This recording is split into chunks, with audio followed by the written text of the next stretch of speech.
adúpẹ́ lọ́dọ̀ Ọlọ́run ṣe wá rẹ̀ ẹ̀kọ́ tó tún wá kọ́ wa lónìí kódà ó bu àyà Gòláyátì àti ọmọge Dáfídì àbẹ̀wọ̀n ẹ̀ máa gbọ́ wọn ọ̀rọ̀ ìgbéraga ṣé ti àdògán la ní tà ń wí tòmíràn ètò burú ó burú àmọ́ adúpẹ́ lọ́dọ̀ Ọlọ́run pé arẹ́yìn rẹ̀ ìjà rí ẹ̀yin olóyè tó ní ìbéèrè fún evangelist. èmi ni ẹ̀fà máa dẹ́kun ìléjeléje tẹ́ ẹ ló pa lọ́ọ́ sọ fún àpò ìlọ́pàá gòlà pẹ̀lú òkúta o àbí kí lè pa pẹ̀lú kànàkànà. ọmọdé ń ara fomi sí yóò lájẹ tẹ́lẹ̀ kan àwọn àjẹ́ ara kan bẹ lára rẹ̀ mo sì fura pé awo lọmọ ń wọ́n jẹ ọmọ awo ni ọtí ọmọ awo lò wọn náà báyìí kí ló ń mú ni. bàbá wa ò sí kábíyèsí ẹ wò.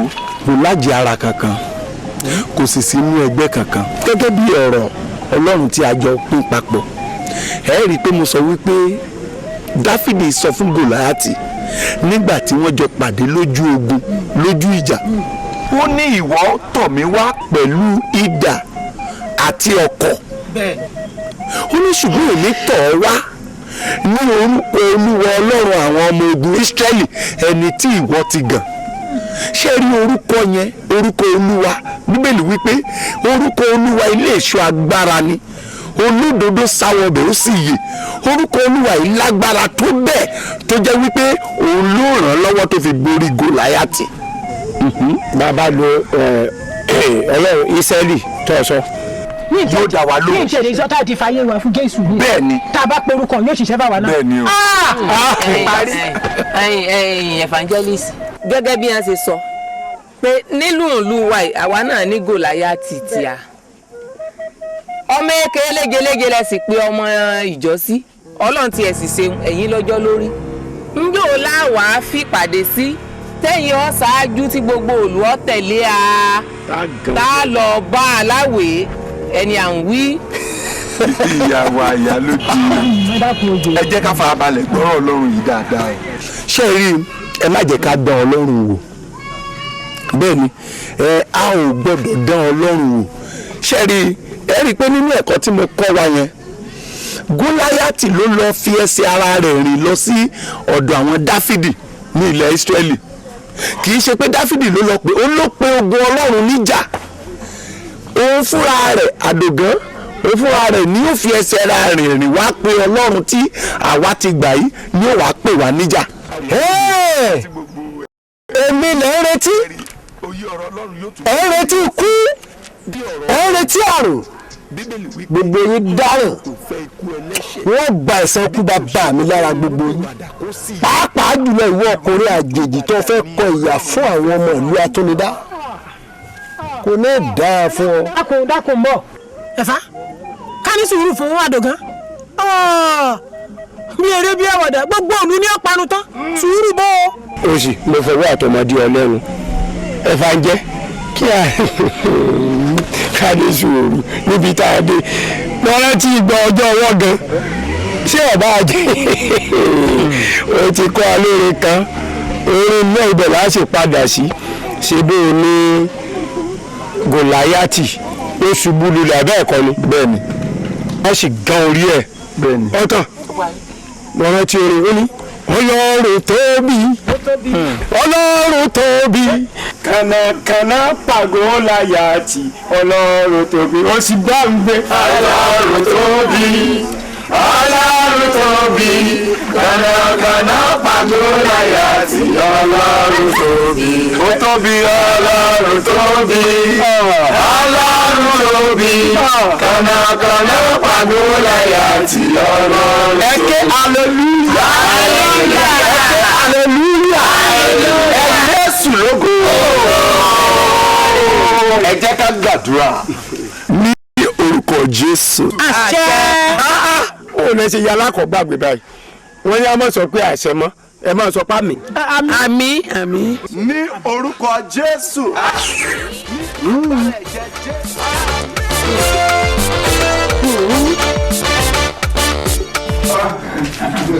Olúwa ṣeun.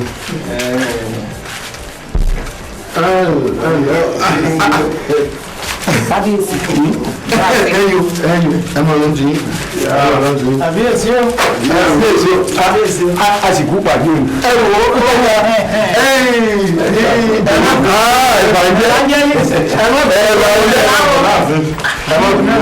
àwọn olórí náà wọ́n pàtàkì fún kẹ́ ẹ tó lọ ní. yóò ṣe àdára kábíyèsí balógun olóyè àpẹlẹyìn wọn ìwé yìí nǹkan kọ mo ti débi ẹ̀kọ́ bíbélì tí wọn lẹ ti parí ó dùn mí àti bí ìgbèyàn fìbọn sọ̀gìrì báyìí ló ṣe dùn mí. olóyè àpẹlẹyìn ọ̀dà ẹ̀ ń borí ọ̀fẹ́ bàdùà. bẹ́ẹ̀ni ẹ lórí ọ̀rẹ́ wo ẹ̀sìn àwọn olórí wọn pàtàkì. àwọn ọba kan bẹ. pàtó olóyè àpẹlẹyìn ti ṣe rí bí ẹ̀fà ń jẹ́ bó ṣe kọ́ a ní ẹ̀kọ́ bíbélì tán wípé nínú bíbélì o ọlọ́pàá gòláyátì lórí ìkànsìn lọ́kàn ọlọ́run tọ́pa gòlà báwa pa àdògán.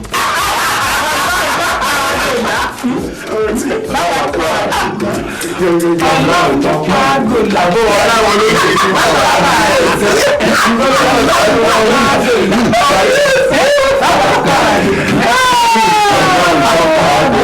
yàtì báwa pàdé ọlọ́run tó pàdé.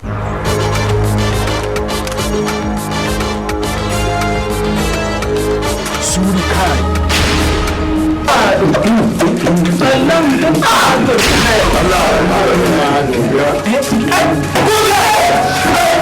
Onídàá fún gbogbo yín. Gbogbo yín náà. ẹni ṣòro kàbíyèsí. Ta ni alágbára tó fẹ́ dojú ìgbà kan rí? Èmi jáde jáde mi. Ìwọ lẹni tí o fẹ́ gbà ìlú tí bàbá mi ń ṣe ìṣàkóso olórí kí wọ́n tó bí bàbá rẹ̀ kò ní gbà fún ọ. Ikú rèé lóde, ikú rèé lóde, ikú rèé lóde, ikú rèé o. arákùnrin èmi kọ́ ni mo fẹ́ gba ìlú àtúnidá sílẹ̀ o ènìyàn lásán lèmi Jésù Kristi ni ó ṣetán láti gba ìlú yìí sílẹ̀ torí òun ni ọba àwọn ọba àtolúwa àwọn olúwa yóò sì fún ìlú yìí ní orúkọ titun ní orúkọ Jésù. Jésù olúwa wo àbí kí ló ti pè é gbọ́ orúkọ tuntun wo ló tún fẹ́ sọ ìlú yìí yàtọ̀ sí èyí tí ìran bàbá mi ti sọ. dúró náà arákùnrin bíbélì sọ nínú ìwé ìsìkẹ́lì orí kejìdínlógún ó ní inú Ọlọ́run kò dùn sí ẹni tí ó kú nítorí náà arákùnrin ìgbà dára kó gba Jésù gẹ́gẹ́ bí olúwa àti olùgbàlà rẹ lónìí kó o má bàa fẹ̀mí ara rẹ ṣòfò kó o má sì ṣe pàdánù ìyè ayérayé. orí arákùnrin Jésù olúwo tó ń tẹnu mọ́ nìkan lórúkọ kàbùkù lọ́dọ̀ mi gbọ́dọ̀ àwọn mélòó gan-an ni wọ́n ti èèyàn tàbí gbọ́ni ṣé wọ́n sọ fún ọ wípé mo fẹ́ kú ni àbí kí ni ìtumọ̀ inú Ọlọ́run ìlú inú Ọlọ́run ìlú tó ń tẹnu mọ́ àwọn Ọlọ́run ọ̀nà ṣé Ọbàtálá ni Ifá ni Ọ̀rúnmìlà ni sọ fún mi làárọ̀ mi bàbá akélébù ìfẹ́. Jésù tí mò ń sọ̀rọ̀ rẹ̀ yìí ó ní olúwa àwọn olúwa ọba àwọn ọba ọba tó wà ká yóò tó wà ọba tí yóò wà ní bàbá yìí ò lọ sọ kì í ṣe Ṣàngó kì í sì ṣe olúwawo. olúwa àwọn olúwa ọba àwọn ọba ọba àwọn ìwò ṣé ọba àwọn dèdèrè bíi tiẹ̀ gbọ́ná ọba tó ń darúkọ sóhun orúkọ àwọn ayé. wo arákùnrin ọba tí mò ń sọ nípa rẹ̀ yìí òun gangan ló dá ayé àti ohun gbogbo tó gbé nínú rẹ̀ wo ọba tí mò ń sọ ìgan ló dá ìwọ àti èmi tí ń bẹ nínú rẹ̀ yìí ó sì tún lágbára láti gba ẹ̀mí rẹ̀ lọ́wọ́ rẹ̀ nítorí náà arákùnrin tètè jẹ́wọ́ Jésù yìí lólúwa àti olùgbàlà rẹ̀ kó tó pẹ́ jù fún ọ. wo ni arákùnrin kò sí ẹni tó lè gba ẹ̀mí èmi àdókò ọmọ bàbá yìí lẹ̀ka lọ́wọ́ mi èmi ọ̀rá yìí àti náà bá kílòlò rẹ̀ sì pàdé wèrè. gbọ́dọ̀ bá wọn lẹ̀ tọ́lẹ̀ kan ṣe bàjẹ́. mo gbé ọmọ aṣọ ọmọ náà ní wá ní. arákùnrin gbọ́nà kí ló ń fi ọlọ́run mi pè náà ó jẹ́ tètè gba Jésù lónìí kó tó pẹ́ jù fún ọ gbọ́ mi dáadáa tó o bá gba Jésù lónìí ó bẹ̀mí ara rẹ ṣòfò dànù wọ́n sì tún lọ ṣègbé ní ọ̀run àpáàdì torí pé nìyẹn sọ fún mi inú ìwé Àìsáyà chapter 50:7 Olúwa Ọlọ́run Jèhófà yóò ràn mí lọ́wọ́ nítorí náà ni mo ṣe gbé ojú mi sókè bí òkúta líle èmi sì mọ̀ wípé ojú kì yóò tì mí wo arákùnrin gbogbo ẹni tó bá gba Jésù.